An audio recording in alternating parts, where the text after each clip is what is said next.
and home runs in 1989 before getting drafted in 1990.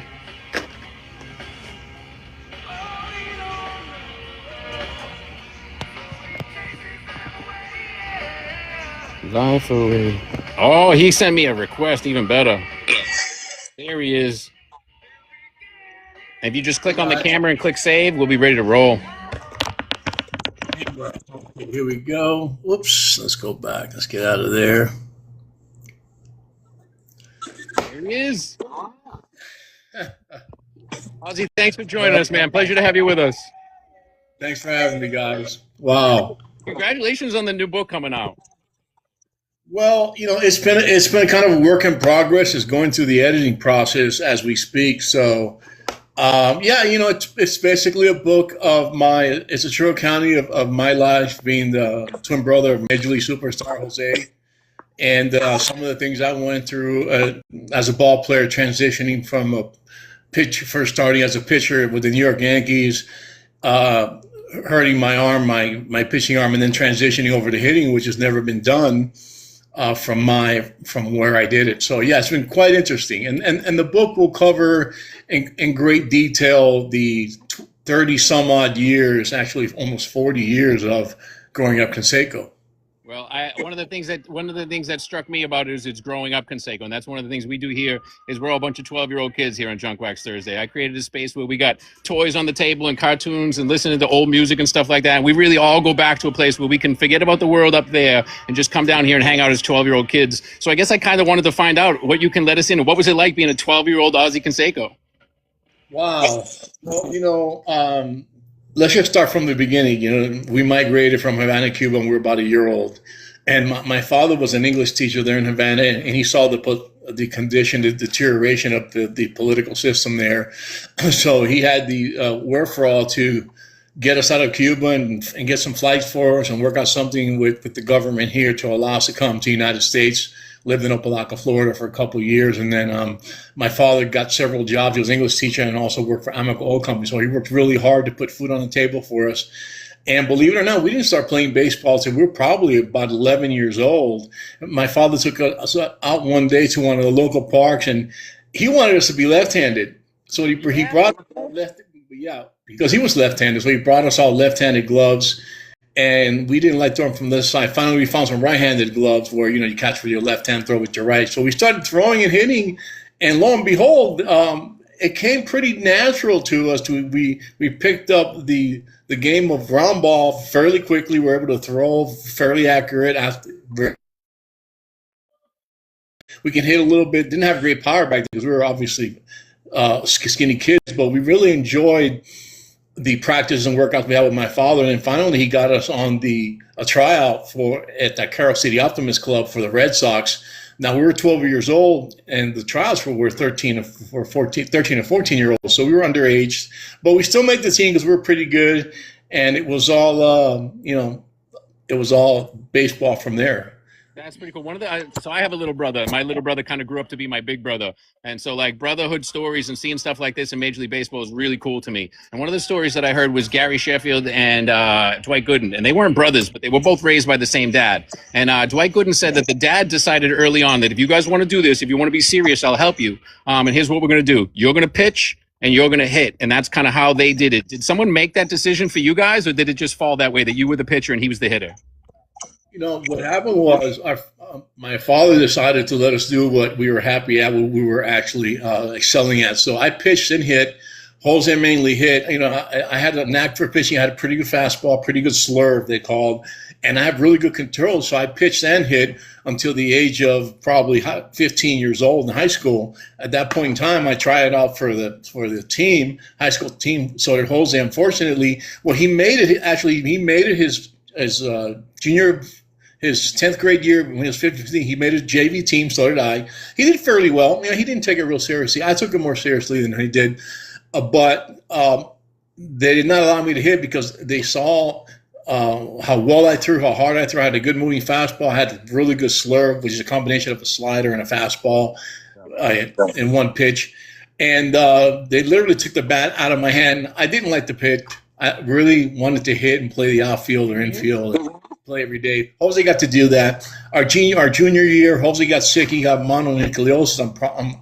Unfortunately, it was a virus that was going around. He lost his entire junior year, lost a lot of weight, and I continued pitching, developing as a pitcher. Wasn't allowed to hit, so it wasn't my choice. I was kind of coerced into just pitching. Back in the day, they didn't allow you. Our coaches were very old school. They didn't allow you to pitch and hit. Now they allow you. Back then, they wanted to protect my arm, keep me away from injuring my legs or whatever, and so they kept me pitching. Senior year, I did really well as our starting pitcher. I was our number one pitcher. Jose had a very, very good year at the plate. I mean, he was dropping bombs his senior year. He was hitting balls over 450 to 500 feet. You see a skinny little kid go up there, and I'll tell you what, when he would connect with a baseball, he would literally make it disappear. So scouts for the Athletics saw his talent, saw his ability, and he was drafted, I believe, in the 16th round. We were both offered full scholarships, athletic scholarships to I believe it was North Day Junior College, me as a pitcher and he as a hitter. But he opted to sign. I opted to kind of continue with school to develop as a pitcher. When did you finally make it, or who made the decision? How did the decision happen to go from pitching to hitting? Well, I was drafted by the Yankees in the second round, and I spent 3.5 years in the minor leagues. I was miserable. I did not like pitching. The competition was very stiff. And the New York Yankees organization, not to knock on them, but back then they were a very militant organization. It was their way or the highway. My brother went to an organization, the Oakland A's, where it was more casual. The players weren't treated in such a militant manner or fashion. For example, with New York Yankees, you have to have your hair crew cut, you have to have your belt perfectly on, your shoes had to be shined, everything had to be in place, your stirrups had to be a certain height. So it's very, very militant. 3.5 years into my career, I was doing a bullpen for a pitching coach called Bill Mambo Kid. Now, Bill Mambo Kid, I'm going to mention him in the book as well because he was an integral part of why my arm was blown out when I was in the Florida State League. I just pitched a one-hitter in front of Steinbrenner. I had a good record, a good ERA. They wanted to change my arm release from 3/4 to 12 o'clock, which was straight over the top. Now, the Yankees just acquired Dwight Gooden, so they kind of wanted to mold me the same as Dwight Gooden, straight over the top, 12 o'clock fastball and a 12 o'clock big breaking ball. But, I had developed my arm from the 3/4 angle, so all of my ligaments, tendons, bone structure, and everything that came with it was used to throwing velocity from that slot. Once I got away from that slot, tried to throw a bullpen from the 12 o'clock slot, I blew out my arm in 2 pitches, and there went my gift. Speaking of arm injuries, did you have any advice for Jose when he decided he wanted to pitch and pitched in Texas? What did you think of that pitching performance, and did you try to talk him out of it? So, Jose's Jose. He's going to do what he wants to do. The interesting part of it, he had a great arm. He did. He's always got a great arm. Andy saw you doing it. He figured if my brother could, who's the little brother? Sorry to get off track. Who's the little brother? Well, Jose, according to the information that we got, but again, we were born in Havana, Cuba, a small island in 1964, many years ago. Who knows? And we were born cesarean, so who knows? I honestly think that he was born first, but they said that I was. So I'm 2 minutes the older brother, the big brother on Jose. But he's an inch taller than I am. He's about 25 pounds heavier, so I think he's really the big brother. Yeah. So you talk about like being skinny kids and like the size that he has over you, and I know that it's been well documented, the steroid use in baseball and everything. And he actually spoke to a time where your mom had passed away, and sorry so much for the loss of your parents. But he had said that was a promise that he made to her, where he was going to be the best player in the world, and he made that promise, and he wanted to do everything within his power to make that decision. When did you make the decision to start using performance-enhancing drugs, and what went into that decision for you? Well, again, I was a pitcher. I didn't start using any kind of aid until I was probably in my 20s, very late, because for pitching, you didn't need the upper body strength, so I saw no use in it. Jose probably started using it in his late teens. I didn't even use a steroid. And the first steroid that I did use was actually a decanate for the healing process for my arm.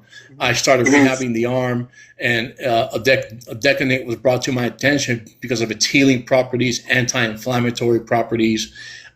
So I started using a decanoate, not any kind of a testosterone or anything, just to heal up. I got a little bit stronger and faster. I got away from the Yankees in 80, gosh, 85, maybe 86. And By 1989, you were leading the league in home runs as a minor leaguer. well, no, actually, 89. I was my first experience. I was invited to big league camp with Jose, and I got in the best shape of my life. I started using the weights, the decanoate, whatever I needed to get bigger, stronger, and faster, because my upper body strength had fallen behind 6 years of development. So I had to make up a lot of upper body development, make that up very quickly. I got in really good shape. And 89, I had done pretty well in 87 and 88 with the Athletics, and earned a call up, a big league, my first major league spring training. I did fairly well. I was hitting a ton of home runs in batting practice. I was performing really well. And unfortunately, I took a swing. I developed so much torque with the bat that I actually snapped the hook of the hamate on my left hand. The hook of the hamate actually goes in the palm area, and it supports the palm area. But once I kind of broke that bone, the pain, I couldn't play anymore. And strangely enough, Jose did the same thing 2 weeks later. So I lost about 2.5 months of the season. I lost the rest of spring training. Jose lost the rest of spring training plus 2.5 months of the season. So oddly enough and strangely enough, we had the same injury within 2 weeks of one another. And back then, that injury was incredibly rare and never seen, but it happened to us too. So that was a big setback in 89. Then Jose was set back, came back. He did fairly well. Once I rehabbed, I went to Double A. I struggled a little bit. It was tough coming from A-ball and then going to Double A. Double A is a big jump. From Double A to A-ball is a big jump. And then from Double A to the major leagues is a very big jump too. So I struggled a little bit in 89. When I did do well was 90. I went to big league camp. I hit 5 very long home runs for the Athletics.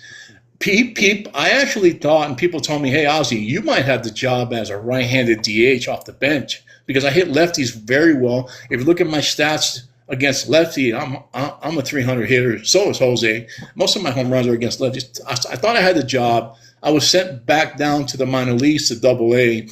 And at first, I felt a little dejected, but then all of a sudden I caught fire. I hit like 9 home runs in 12 games. By the first week of July, I think I was called up the first week of July, Ricky Henderson unfortunately went down with an injury, and he was an integral part of their team. And I was leading I had 20 home runs by the half and the minor league level. So I was leading all of the minor leagues in home runs. Was called up briefly for a couple of weeks. Struggled a little bit. I only had 18 at-bats, unfortunately. I felt that I deserved to have more at-bats to get going, but Ricky Henderson got healthy, and then I was thrust back into the minor leagues again. So, yeah, it was a cup of coffee there. You talk about injuries, and that's one of the things, like, I actually point now, as we look back on history, I think things are going to be looked back a little bit differently. As science expands and we start to learn how to use some of these enhancements to live longer, heal faster, I think we're going to look back on a time where we look down on athletes, and it's going to seem silly that we looked at this as something that wasn't supposed to be used. Do you think that baseball could have done a better job of giving you guys other options? Like you said, you wanted to use it to heal. Feel like I hear that same story a lot with Andy Pettit. You said Ricky Henderson was injured. Do you think that there was something baseball could have done to save this? It's a tricky subject matter because a lot of guys use it to get bigger, stronger, faster, and not heal. Some use it to heal and then get bigger, stronger, faster. But my honest take on that, what I experienced was the field was equal. Pitchers were taking it. Hitters were taking it. I mean, everybody was on it. I'd say 80%. At the big league level, probably 80 to 90%. At the minor league level, probably 60 or 70% if you could afford it.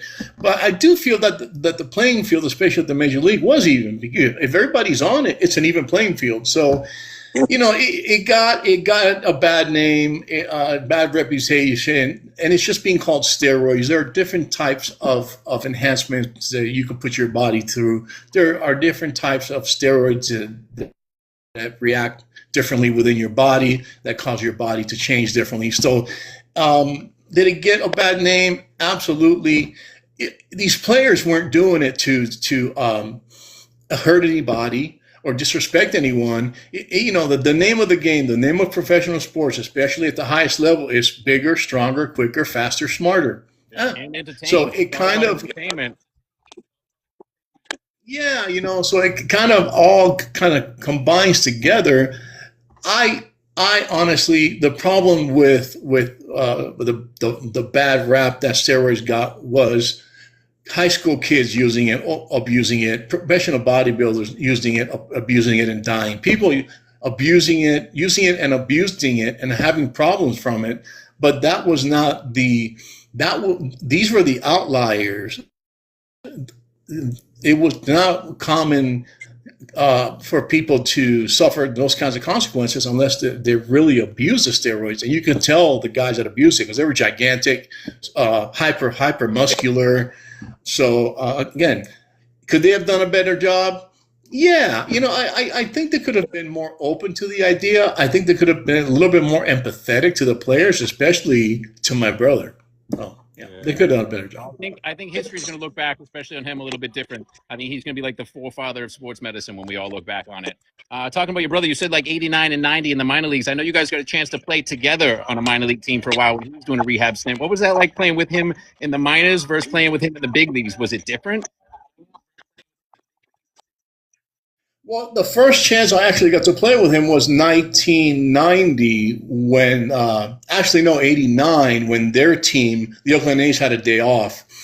And it was in Huntsville, and we had a game against them. The stadium was packed. Jose had made a name for himself there. He was a crowd favorite in '85. They called him Parkway Jose. He used to hit a bunch of home runs, or he did hit a bunch of home runs into the Parkway, which is a street behind the center field area. Was about 500 feet away. So he was a fan favorite. So all of a sudden the Oakland A's come into town. I'm with the club. So we play a game, and I managed to get a hold of a fastball and hit a home run. Now, this is a true story. I'll talk about it more in detail, how supernatural it was in the game.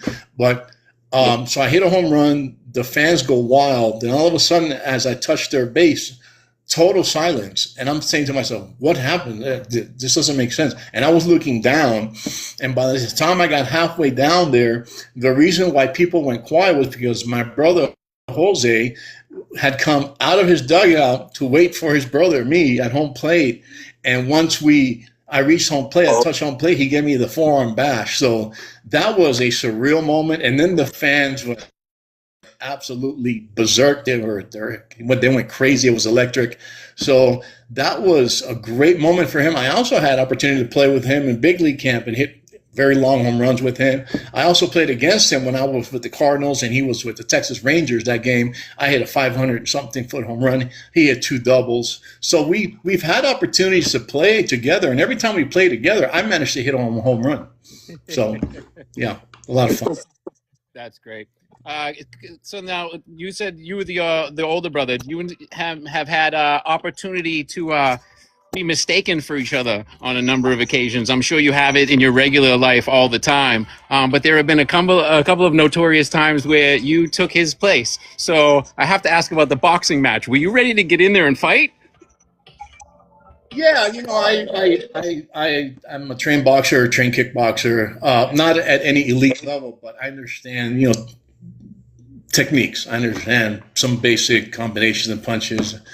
So yeah, the problem with that was that he was contracted by a promoter to do a celebrity boxing match. He had hurt his back, and he asked me to step in for him.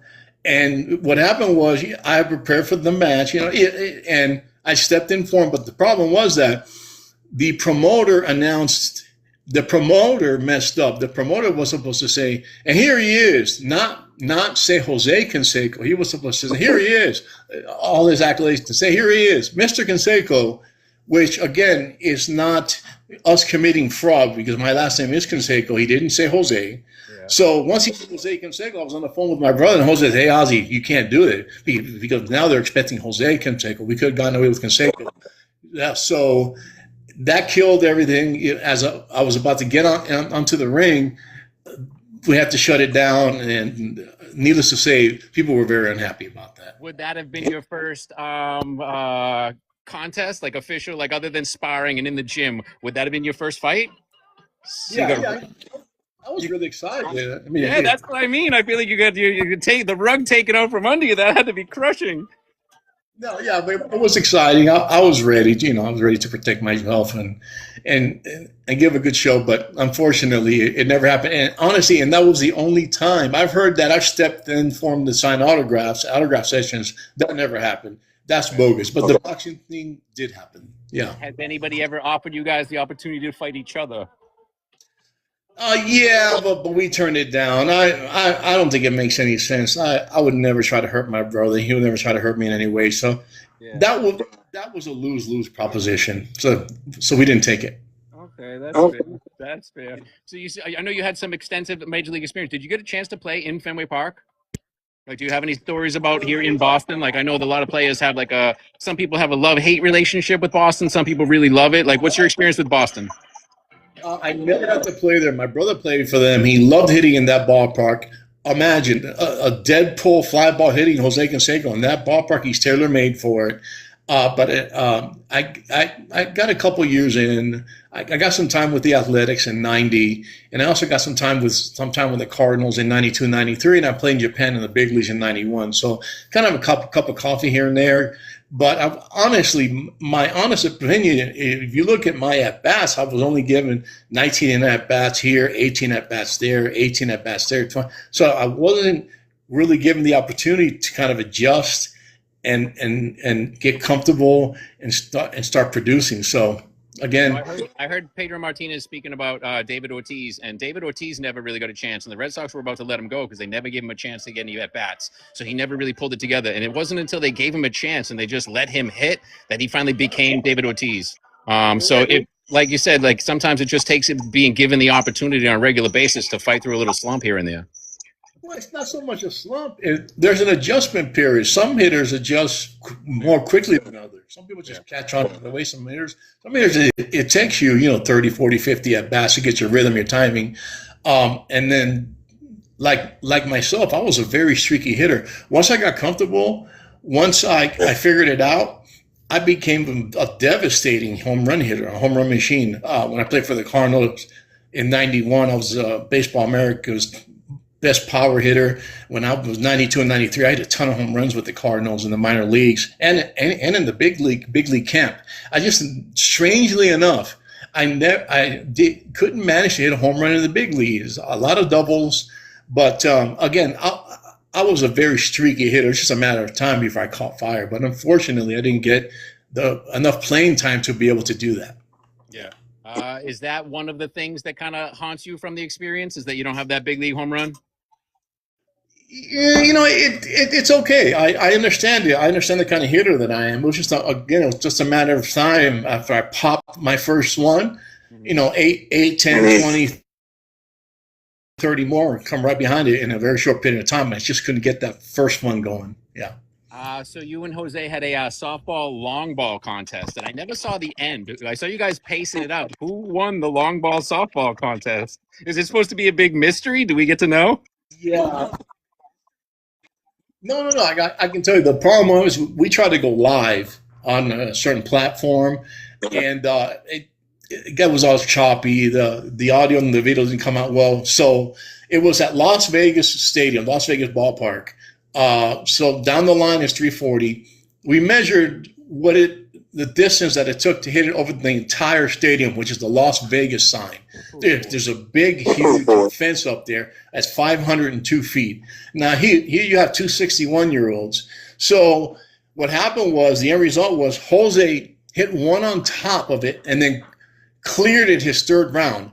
I came within 3 feet of clearing the entire stadium myself, so I was 3 feet short. And so he hit his over 500 feet. I was 3 foot short of that. So I was probably hitting about 515. He was probably hitting about 525, 530. Yeah, he's a bit stronger than I am. Yeah. Well, that's so earlier. I'm getting a little bit older myself now and trying to work out and everything like that. Are you on any type of regimen now that you're getting older to try and keep the physique that you had as a younger man, or you're just letting age happen naturally?